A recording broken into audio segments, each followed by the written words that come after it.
Olá pessoal, bem-vindos a esse primeiro hashtag Tem que Ler. Literalmente, eu vou ler. Sempre que eu começo, que eu vou iniciar o estudo de um livro da Bíblia, no caso aqui vai ser Provérbios, eu gosto de ler o que diz a Bíblia ali nas notas e introduções. Eu achei riquíssimo esse conteúdo aqui da Bíblia da CNBB, tradução da CNBB, da deixa eu ver aqui, 18ª edição. A introdução, notas, a linha do tempo, o glossário foi feito pelo padre João Konix. E eu vou ler então para vocês essa introdução do livro do Provérbios. Eu achei riquíssimo e quero compartilhar com vocês. Espero que vocês gostem também. E fica aí também a sugestão para você, sempre que iniciar a leitura, o estudo da palavra de algum livro da Bíblia, ler na sua Bíblia, que no caso a minha é da CNBB, e na sua Bíblia a introdução. Por quê? Porque isso ajuda muito na compreensão de todo o texto literário da palavra de Deus. Contexto histórico, conhecimento da época, tudo que vai dizer os autores sagrados. Então, vamos lá. O livro dos Provérbios é uma coleção de coleções, como mostram os subtítulos que atribuem as respectivas partes, ora a Salomão, ora a Agur, ora a Lamuel, ora aos sábios antigos. Esquema. E algumas partes estão aí, sem rótulo. É uma obra didática, destinada a ser decorada ao uso dos jovens das famílias honradas. Não se sabe quem a organizou. O momento mais adequado para situar a coleta do conjunto é o século IV a.C., integrada no Império Persa. A comunidade judaica organiza seu sistema educacional antes do helenismo, ou seja, cultura grega, que invadirá o Oriente por volta de 300 a.C. Mas as diversas partes têm origem bem mais remota. A coleção principal parece vir da corte de Salomão, destinada a educar os príncipes e o desconhecido rei Lamuel de Massa. Deve ser uma figura de tempo muito remotos. Podemos, portanto, situar as raízes da obra no século X a.C. O gênero literário é o mashal, termo hebraico que inclui as mais diversas formas de metáfora, desde pequenas parábolas, descrições exemplares, como a mulher de valor, no capítulo 31, charadas, até os provérbios, às vezes um tanto rudes e unilaterais, da sabedoria popular, chegando a ser tão unilaterais que o próprio livro completa um provérbio por outro diferente. Portanto, não se trata de um tratado sistemático de teologia moral. É preciso certa sagacidade ou discernimento, assim chamada prudência, para se movimentar neste livro. Veja bem que o livro fala aqui, eu quero repetir essa parte aqui. É preciso ter alguma sagacidade ou discernimento, a prudência, para se movimentar neste livro. A interpretação exige prudência pelas seguintes razões. Primeiro ponto, a extrema concisão das frases e a pluralidade do sentido, polissemia, assim que escreve, polissemia, dos termos torna às vezes difícil saber de que realidade o provérbio está falando, e mais difícil ainda traduzi-lo. Outro ponto, ocorrem construções típicas como o passado teológico. O que é dito em voz passiva muitas vezes significa que Deus é o agente. Exemplo, o ímpio é castigado. É igual, Deus castiga o ímpio. Assim, muitos provérbios, aparentemente, não mencionam Deus e parecem mera sabedoria profana.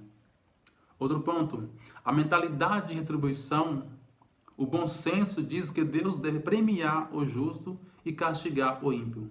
Mas, conforme o livro de Jó, é exatamente isso que não acontece. Outro ponto, nem todos os provérbios podem valer como sabedoria cristã. Exprimem um modo de ver que pertence ao Antigo Testamento. Jesus não estaria de acordo com um bom número deles, sobretudo, não com aqueles que mostram preconceito e desprezo em relação às mulheres, aos estrangeiros, aos escravos e etc. E aqueles que ensinam a desejar vingança ou não se comprometer para não sair prejudicado. Agora vem o conteúdo geral do livro. O conteúdo das diversas coleções que constituem o livro é geralmente bastante misturado. Só podemos indicar aqui quais são essas coleções. Casualmente, são 7, com as 7 colunas da Casa de Dama Sabedoria. Primeiro, capítulo 1, versículo 1 ao 9 e 18. É o prólogo e ensinamentos diversos. Segundo, capítulo 10, do 1 ao 22, 16. Primeira coleção salomônica. Terceiro, capítulo 22, do 17 ao 24. Primeira coleção dos sábios. O quarto, 23 a 34. Segunda coleção dos sábios. O quinto, capítulo 25, do 1 ao 29 e 27. Segunda coleção salomônica. O sexto, capítulo 30, do 1 ao 33, Provérbios de Agur. E o sétimo, capítulo 31, do 1 ao 31, Provérbios de Lamuel. Veja bem, os subtítulos por nós inseridos, nós aqui no caso, a CNBB, o padre que fez a organização da Bíblia, fala assim: os subtítulos por nós inseridos nessas coleções não representam a variedade de assuntos em cada seção, mas servem apenas de referência para o leitor. Por que isso? Porque aqui no livro do Provérbios, em toda a Bíblia, tem então os subtítulos, né? No parágrafo não tem subtítulo. Aqui, mais destacado aqui, assim, ó.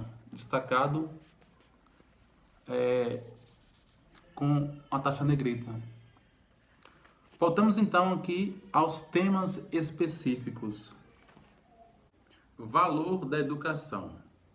Mesmo abstraindo o valor religioso, a atenção dada à educação neste escrito, que é contemporâneo ao de Sócrates e Platão, é sumamente importante para toda a humanidade. A diferença da educação grega, baseada na razão, a educação judaica se baseia na tradição. É concebida como transmissão da experiência das gerações passadas e como discípulo, ou seja, correção de tendências e atitudes consideradas prejudiciais ou antissociais. Mas na visão de Israel, a educação não é meramente profana. O princípio da sabedoria é o temor do Senhor. De pai para filho, de mestre para discípulo. Descobrimos no livro os diversos âmbitos de transmissões de pai para filho no âmbito patriarcal e tribal, de preceptor para príncipe no âmbito da corte, do mestre para os discípulos, chamado respectivamente pai e filhos, no âmbito da escola depois do exílio. A descoberta da sabedoria. Se no âmbito tradicional, por sabedoria se entende habilidade, assim, claramente em Êxodo 31, 3, no livro dos Provérbios, como no segundo Isaías 1, 5, 5, surge a sabedoria personificada, considerada como uma entidade de caráter divino e que inspira aqueles que a ela se abrem. Aqui também está uma diferença em relação à filosofia clássica grega, que se articula como uma busca dialética da sofia, ou seja, sabedoria. Enquanto no mundo bíblico, talvez por influência da tradição profética, a sabedoria vem da escuta dessa entidade divina, que está junto de Deus desde o início de suas obras. Essa parte eu vou repetir porque é muito importante. Aqui, está uma diferença em relação à filosofia clássica grega, que se articula como busca dialética da sofia, enquanto no mundo bíblico, talvez por influência da tradição profética, a sabedoria vem da escuta dessa entidade divina, que está junto de Deus desde o início de suas obras. Prudência e discernimento. Se no mundo grego a sabedoria é fruto do raciocínio estrito, na Bíblia ela se encontra pela prudência, tradução um tanto convencional de uma atitude intuitiva, que contém elementos de providência, de perspicácia, de juízo, de bom senso e discernimento. Biná. Por isso, a pessoa não deve ser impetuosa ou violenta, pois os impetuosos não escutam o bom senso do seu coração, nem tomam o tempo necessário para discernir. A lei como educação. O modelo de sabedoria que os colecionadores dos provérbios tinham diante dos olhos era, bem antes de Salomão, a lei dada a Moisés e ao povo eleito. Quem dirige a sua vida por ela encontrará o caminho da vida. Todavia, podemos ver aqui um indício de que a lei deve ser combinada com a sabedoria, para não se tornar fanatismo ou formalismo. Como já dizia o Deuteronômio, a própria lei é instrução de sabedoria, como nenhum outro povo a possui. Deuteronômio 4, versículo 6.